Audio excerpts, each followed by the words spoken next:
Rise of British rule in India. Bharat में ही प्राचीन काल से ही उसके रिलीजियंस, इकोनॉमिक्स और कल्चरल को लेकर बहुत ही हाई स्पीड और लेवल आगे है। तो भारत में ही पूरी प्रदेश से लेन देन व्यापार हुआ करता था।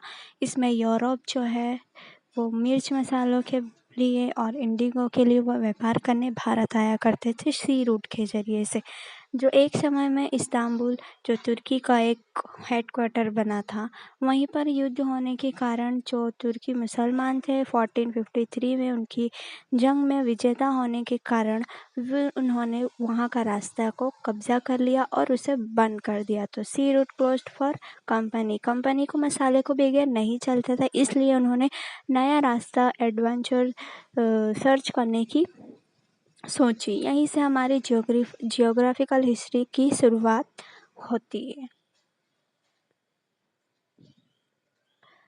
Discovery of sea route to India. Portuguese के राजा कोलंबस वास्को डी गामा जो भारत में आए थे, अपने कुछ फाइनेंशियल सपोर्ट के जरिए सी रूट के जरिए भारत आए। बार्थोलोमेव उनके पहले आए थे, जिन्होंने केप ऑफ गुड होप तक के ही तलाश की। उसके बाद आए थे कोलंबस, जिन्होंने नया अमेरिका तलाश किया, लेकिन उनका कहना ये था कि मैंने भारत का नया रास्ता तलाश किया। हालांकि ये गलत था। ये ओशन अटलांटिक तक के आकर पहुंचे थे और इनको बताया गया कि जो आपने तलाश किया है, this is clarification was this new land began to be known as America। वो अमेरिका था। India is nothing. Vasco da Gama to new sea route to India 1498 में, और वो अपने सी रूट के जरिए कालीकट पहुंचे, जहाँ के जामोरिन राजा ने उनका वेलकम किया और उनको अप्रूव किया भारत में व्यापार करने के लिए। और ये इवेंट बहुत ही इम्पोर्टेंट था क्योंकि सारे यूरोपियंस का आने का द्वार खुल गया। Arrival to European to India.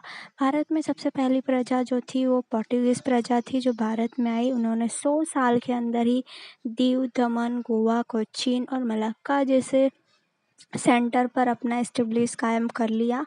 उसके बाद इनकी सक्सेस को देखकर डच हॉलैंड से और डेनमार्क से भारत में आई अपना हेडक्वार्टर जमाने के लिए, अपना सेंटर जमाने के लिए। इसी वक्त प्रिंस हेनरी ने इंग्लैंड की रानी ने इजाज़त दी अपने लोगों को कि तुम भी जाओ। वहाँ से एक शिप तैयार होकर आया जो भारत में, लेकिन पोर्टुगीज़ ने उन्हें इनकार कर दिया, धुतकार दिया। लेकिन आखिरकार यहाँ के मुग़ल बादशाह ने उनको अप्रूव किया, आने की इजाज़त दी और उन्होंने आकर सबसे पहले सूरत में अपना एस्टेब्लिश कायम किया, जहाँ पर अहमदाबाद और भरूच जैसे इलाकों में भी अपना हक जमाने लगे। यहाँ मराठा थे बहुत ताकतवर, इसके लिए उन्होंने कंपनी को ईस्ट की तरफ मूव किया और यहाँ पर कोलकाता, चेन्नई और आंध्र प्रदेश जैसे सेंटर को अपने अंडर करने लगे। मुंबई को हेडक्वार्टर मान लिया था इन्होंने 1668 में 88 में। French East India company arrived in India.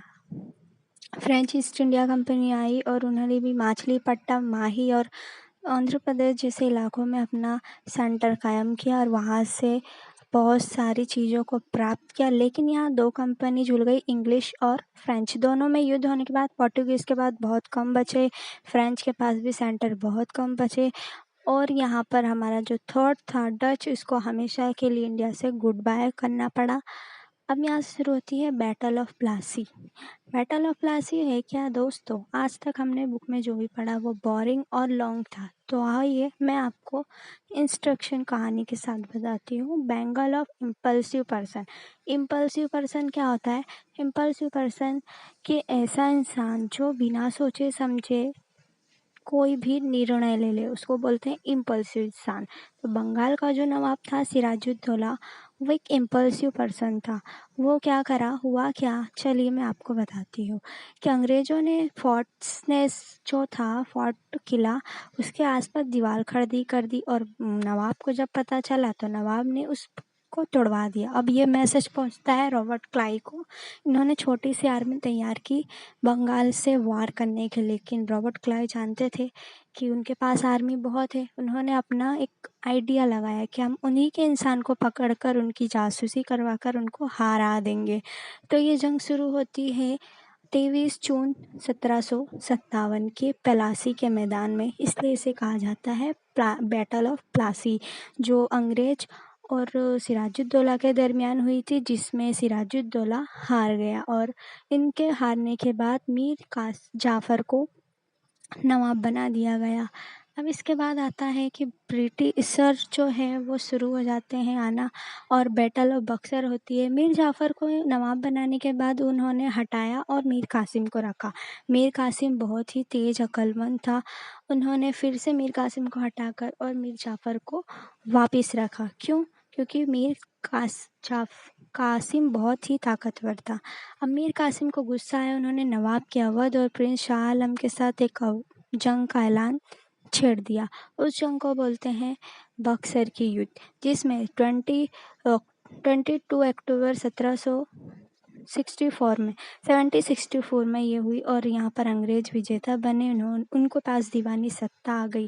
दीवानी सत्ता मतलब कि सिर्फ काम करेंगे नवाब और जो भी इकोनॉमिक्स होगा वो ब्रिटिशर के हाथ में होगा। तो यहाँ पर उनकी विजेता हुई, जिसमें बंगाल, उड़ीसा और बिहार जैसे राज्य उनके अंडर में आ गए।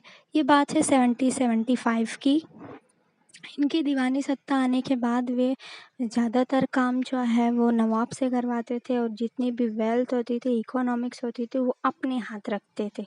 इसमें हुआ कि जो बंगाल जो है जहाँ पर नवाब बना जाता था, नवाब को हटाकर वहाँ चलने लगा गवर्नर जनरल और भारत के पहले गवर्नर जनरल बने वॉरेन हेस्टिंग, जिन्होंने फैस किया था मराठा वार और मैसूर वार विथ हैदर अली।